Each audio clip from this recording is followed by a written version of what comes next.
Doctor ইউনূসকে 5 বছর ক্ষমতায় চাওয়া, দ্বিতীয়টি হচ্ছে বিএনপির যেসব জাতীয় নেতা নির্বাচনের দাবিতে সোচ্চার ছিলেন তাদের ব্যঙ্গ করে ক্যাম্পেইন। এই দুটি ক্যাম্পেইন নিয়ে আপনাদের অবস্থান কি? কোন চাওয়াটা বা কোন দাবিটার পক্ষে আপনারা? জনাব নুরুল হক নূর।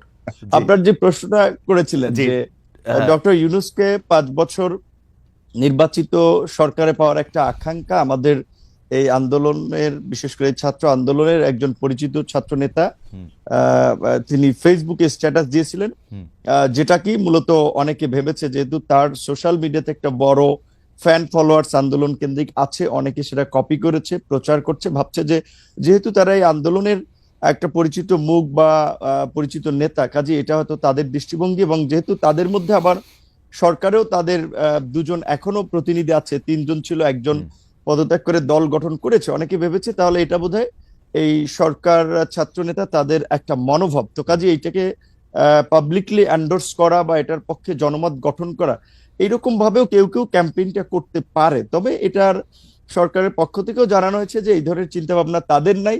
দ্বিতীয় কথা, সরকারের যদি থাকেও এখানে আমি কিংবা সাকিব ভাইয়ের মতো আমরা যারা একটা গণতান্ত্রিক ব্যবস্থার জন্য আওয়ামী ফ্যাসিবাদের বিরুদ্ধে লড়াই করেছি, তারা তো সেটা কখনোই মানবো না। কাজে এই ক্যাম্পেইনের পক্ষে থাকার প্রশ্ন ওঠে না। এবং আপনি কি চান যে আপনি বলছেন যে ক্যাম্পেইনের পক্ষে, আপনি চান যে ডিসেম্বর বা জুনের মধ্যেই নির্বাচন হোক, সেটা আপনি চান? আচ্ছা, আমার পজিশনটা বলছি, আপনার দুইটার একটু উত্তর দিয়ে আসি। আর সেকেন্ড একটা ক্যাম্পেইন যেটা বলেছেন যে বিএনপির যেসব নেতা ইলেকশনের জন্য খুব সরব এবং সোচ্চার, তাদের বিষয়ে নানান ধরনের একটা ক্যাম্পেইন আবার চলছে, অনেককে হেয় করা হচ্ছে, নানানভাবে প্রশ্নবিদ্ধ করা হচ্ছে।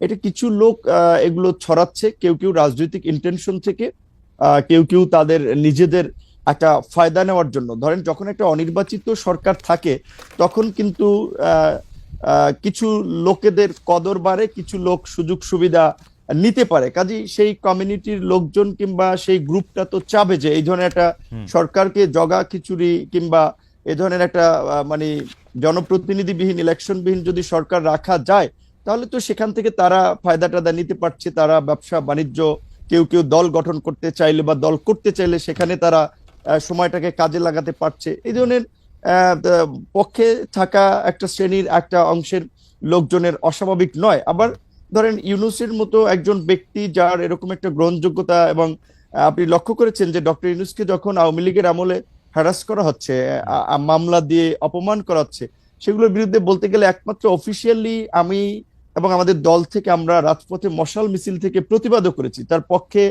অনেকে আদালতে গিয়েছেন, সেটা ভিন্ন বিষয়। আমরা নৈতিক জায়গা থেকে তার পাশে দাঁড়িয়েছিলাম। তিনি যে আজকে সরকার প্রধান হবেন সেটা কিন্তু আমরা কখনো কল্পনাও ওইভাবে করি নাই। তো তিনি হয়েছেন, আমাদের একজন পছন্দের মানুষ ছিলেন, আমরা সবাই সন্তুষ্ট, এবং আমরা তাকে সহযোগিতা করতে চাই ওই জায়গা থেকে যে এই অন্তর্বর্তীকালীন যে এই ফ্যাসিস্ট সরকার পালিয়ে যাওয়ার ফলে যে একটা সাংবিধানিক এবং রাজনৈতিক দেশের সংকট তৈরি হয়েছিল, এই পরিস্থিতি থেকে উত্তরণের জন্য এবং জন আকাঙ্ক্ষার একটা অবাধ সুষ্ঠু নিরপেক্ষ নির্বাচন করার জন্য আমরা একজন নিরপেক্ষ ব্যক্তিকে ইমাম বা নেতা বানিয়েছি, যে তিনি জনগণ এবং রাজনৈতিক দলগুলোর প্রতি ইনসাফ করবেন, একটা সুষ্ঠু নির্বাচনের পথে দেশকে এগিয়ে নিয়ে যাবেন।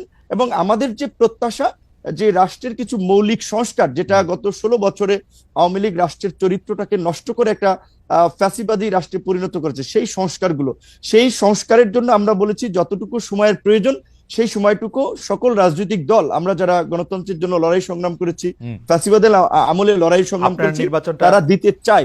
সেখানে ডক্টর ইউনূস সাহেব যেহেতু নিজেই বলেছেন যে আপনারা যদি ডিসেম্বর কিংবা বেশি সংস্কার চাইলে আরো 6 মাস তার মধ্যে একটা নির্বাচন হবে। তো আমার মনে হয় যে ডক্টর ইউনূসের কোনো ক্ষমতার লোভ নাই এবং তিনি ক্ষমতায় থাকতে চাবেন না। তবে তাকে ঘিরে কিছু মানুষ একটা প্রত্যাশা কিংবা চাওয়া, সেটা আপনার যৌক্তিক কারণে কিংবা তাদের সুবিধার কারণে চাইতে পারে। তবে ডক্টর ইউনূস আমার মনে হয় সেই পথে হাঁটবেন না, এবং আমার ধারণা ডিসেম্বর কিংবা জানুয়ারি কিংবা মার্চ এপ্রিল নাগাদ এই নির্বাচনটা বোধহয়। আপনি কি চান? মানে আমি ডক্টর ইউনূস এবং তার উপদেষ্টা পরিষদের প্রসঙ্গে এই কথাটা বারবার বলি, ডক্টর ইউনূস আসলে যদি রাষ্ট্র পরিচালনা ক্ষমতায় যেতে চাইতেন সেটা তিনি 2007 সালেই পারতেন, সেটা তিনি চান নাই বলেই এটা হয় নাই। কারণ আমরা সে সময় রিপোর্টার তার গ্রামীণ ব্যাংকের অফিসের সামনে আমরাও দাঁড়িয়েছিলাম যে এরকম কোনো ঘোষণা আসে কিনা, সেটি হয় নাই।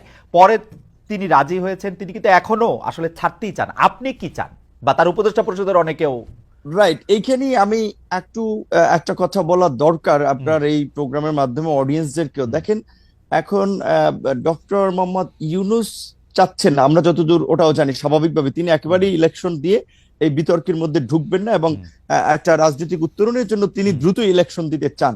এখন তাহলে ধরেন আমাদের এই আন্দোলনের পরিচিত একজন ছাত্র নেতা, তিনি ছাত্র নেতা হলেও তার একটা দায়িত্বশীল জায়গা আছে, তিনি যখন এই স্ট্যাটাসটি দিলেন, কিংবা আজকে আমি পুরো নিউজ দেখি নাই, হেডলাইনটা দেখেছি যে স্বরাষ্ট্র উপদেষ্টার একটা বক্তব্য স্বরাষ্ট্র হেডলাইন উপদেষ্টা হয়েছে এরকম যে বলেছেন যে বাংলাদেশের জনগণ এখন ডক্টর ইউনূসকে 5 বছরের জন্য চায়।